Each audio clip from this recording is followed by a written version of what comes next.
श्रोता प्रेमियों, मैं राम सागर शास्त्री आप लोगों के समक्ष रखने जा रहा हूं एक प्रसंग, मन चंगा तो कटौती में गंगा। देखिए, गोस्वामी तुलसीदास जी मानस में लिखते हैं कि गंग सकल मुद मंगल मूला असव सुख करनी हरणि भव सूला दर्श परश और मज्जन पाना अब हरि पाप का वेद पुराना। परम पावनी जगत तारिणी भगवती भागीरथी के जल का दर्शन, स्पर्श, नमन और स्नान त्रिताप नाशक, सिद्धि प्रदायक और संपूर्ण पापों का विनाशक है। आइए गंगा जी की कथा क्या है देखें कि सदियों से चली आ रही पावन ये कहानी, पावन ये कहानी। कहते हैं लाए गंग को भागीरथी ज्ञानी, भागीरथी ज्ञानी। एक बार सगर भूप ने एक यज्ञ रचाया, एक यज्ञ रचाया। उस अश्वमेध यज्ञ में घोड़े को मंगाया, घोड़े को मंगाया।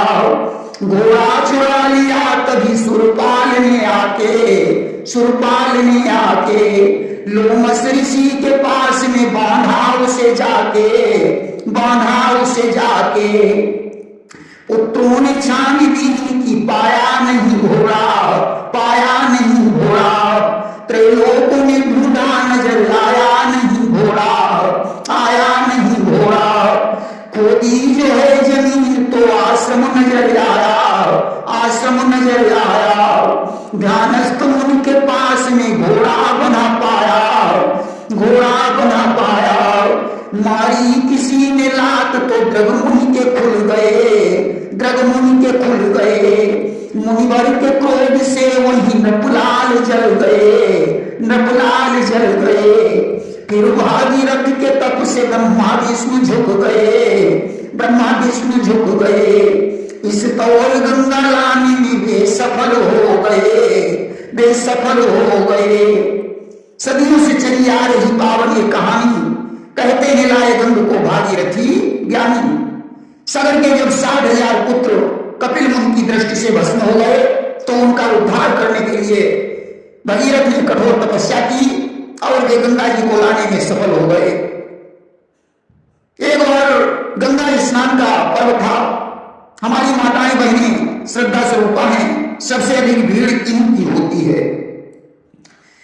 कि गंगा नहाने के लिए सब भीड़ चल पड़ी, सब भीड़ चल पड़ी। महिलाओं और युवकों की टोली निकल पड़ी, टोली निकल पड़ी। कोई 12, कोई 16, कोई 19 की चली, 19 की चली। कोई 20, कोई 21, कोई 25 की चली, 25 की चली। भगवान शंकर ने पार्वती जी से कहा, देवी आओ मैं परीक्षण करके तुम्हें दिखाऊं कि इनमें से कितने लोग गंगा जी के भक्त हैं। मैं कोई का स्नान कर रहा हूं और तुम सुंदर स्त्री बन जाओ। आज ऐसा ही हुआ कि भक्तों की परीक्षा को करुणाधाम चल पड़े, करुणाधाम चल पड़े। ओढ़ी करूं तो धर के शिव भगवान चल पड़े, भगवान चल पड़े। रस्ते में वहीं बैठ गए, प्रभु का ध्यान धर, प्रभु का ध्यान धर। गौड़ा से कहने लगे हैं मुस्कुराए कर, मुस्कुराए कर। भगवान शंकर ने कहा, प्रिय अब तुम जाने वाले लोगों से निवेदन करो कि मेरा पति कोड़ा कोड़ी है, इसे गंगा स्नान करवा दो तो महान कृपा होगी। पार्वती जी ने बहुत से लोगों से कहा परंतु किसी ने ध्यान नहीं दिया। तब तक एक ट्रैक्टर वाला निकला। पार्वती जी ने उससे हाथ जोड़कर कहा, भैया मेरा पति कोड़ी है, इसे ट्रैक्टर में बैठा लो और गंगा स्नान करवा दो। उसने कहा, कोड़ी को नहीं, तुम्हें यदि चलना हो तो आ जाओ। तब तक एक मोटरसाइकिल वाला निकला। पार्वती जी ने उससे अनुरोध किया। उसने कहा, कहां इस कोड़ी गोड़ी के चक्कर में पड़ी हो, मेरे साथ चलो, मैं अपनी स्त्री को घर से निकालकर तुम्हें पटरानी बनाकर रखूंगा। तुम्हें कोई काम धंधा करने की जरूरत नहीं पड़ेगी, मैं सारा काम काज स्वयं कर लूंगा। पार्वती ने कहा, जाओ भैया, मुझे तुम्हारे साथ नहीं जाना है। तब तक एक बाबा जी आ गए। पार्वती जी ने निवेदन किया कि संत हृदय नवनीत समाना, संत का हृदय मक्खन की तरह मुलायम होता है। इसलिए बाबा जी कृपा करके मेरे पति को गोद में लेकर गंगा स्नान करवा दो। बाबा जी बोले कोड़ी को कौन गोद लेगा, तुम्हें मेरे साथ चलना हो तो आ जाओ, इस कोड़ी को यहीं पड़ा रहने दो। पार्वती जी ने कहा बाबा जी बाल सफेद हो गए, मुंह में दांत नहीं रहे, अब भी स्त्री की चाह कर रहे हो। बाबा जी ने कहा बालों की क्या बात करती हो, खिजाक डालकर बाल काले कर लूंगा, रही बात दांतों की तो मैं बत्ती सी लगवा लूंगा।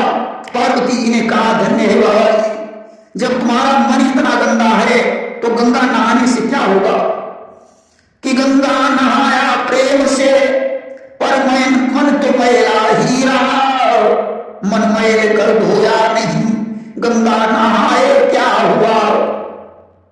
इतने ही में आ गया कोई भक्त महान, उठा लिया शिव को तुरंत कर गंगा का ध्यान।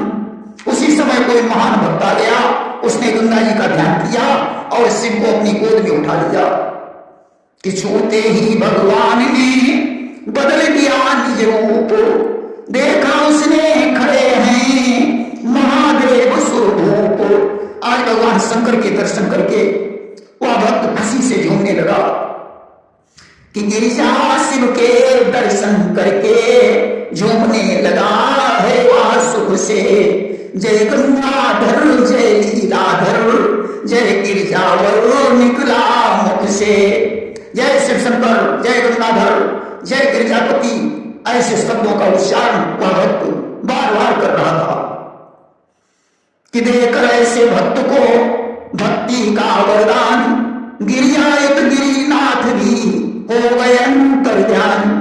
आज भक्त को भक्ति का वरदान देकर भगवान शंकर पार्वती जी के सहित अंतर ध्यान हो गए। बोले शंकर भगवान की जय।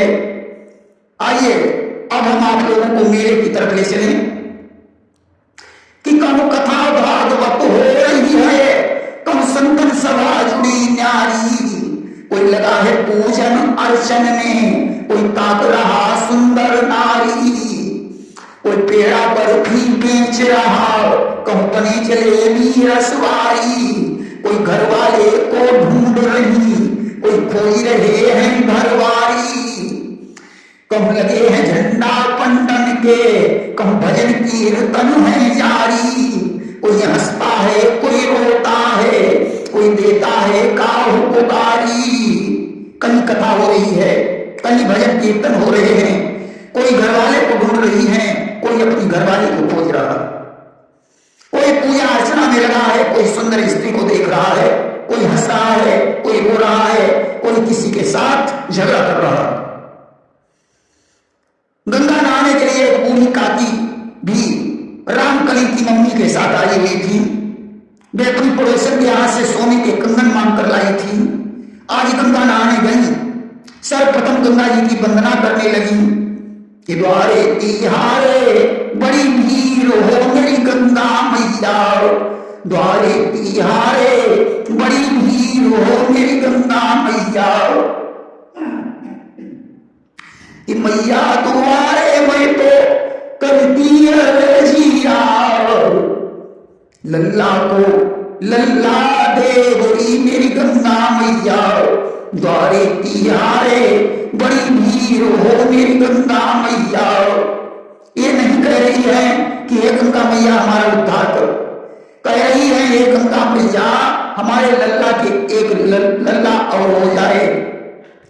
आज ऐसा वरदान मांगकर बाहें फटकार फटकार कर गंगा जी में स्नान करने लगी, जिसे कोई देख ले कि मैं सोने के कंगन पहनकर आई हूं। आज जो हाथ फटकारा, कंगन कलाई से निकलकर गंगा जी में चला गया। अब तो बेचारी काकी जल्दी बल्दी बाहर निकली, रामकली की मम्मी को बुलाया और रोती चिल्लाती घर के लिए चल पड़ी। रास्ते में एक संत जी बैठे हुए थे जिनका नाम रविदास था कि रविदास ने जब देखा उदास, पूछा माता क्यों रोती हो, क्या संकट है क्या पीड़ा है जो इतनी व्याकुल होती हो। रविदास जी ने काकी को बुलाया और रोने का कारण पूछा। पूछा। काकी बोली कि नहाने आई गंगा माई, कंगन मांग के लाई, वो कंगन खो गया है, वो कंगन खो गया है। जी घबराए चैन आए, गम के बादल छाए, वो कंगन खो गया है, वो कंगन खो गया है। बाबा जी, मैं पड़ोसन के यहां से सोने के कंगन मांग कर लाई थी, उसमें से एक कंगन गंगा जी में चला गया। अब मैं पड़ोसन को जाकर क्या जवाब दूंगी। आज रविदास जी ने अपनी कठौती में हाथ डाला और कंगन निकाल करके दे दिया। बोले तुम्हारा कंगन हमारी कठौती में आ गया था। यहीं पर एक कहावत बनकर तैयार हो गई कि मन चिंगा तो कठौती में गंगा।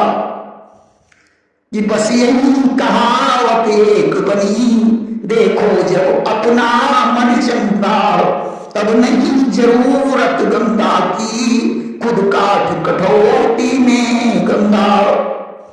वहीं इसका दूसरा उदाहरण भी है कि एक बार भोज राजा ने भी गंगा को नहाने की ठानी, शुभ समय मुहूर्त निकलवाया, फिर मंत्री से बोला बानी। एक बार राजा भोज ने गंगा नहाने का विचार बनाया, उसने शुभ मुहूर्त निकलवाया और मंत्री से बोला कि है कौन सवारी अति उत्तम, मंत्री जी मुझको बतलाओ, हाथी पर बैठ बयान करूं, तुम अपनी इच्छा प्रगटाओ।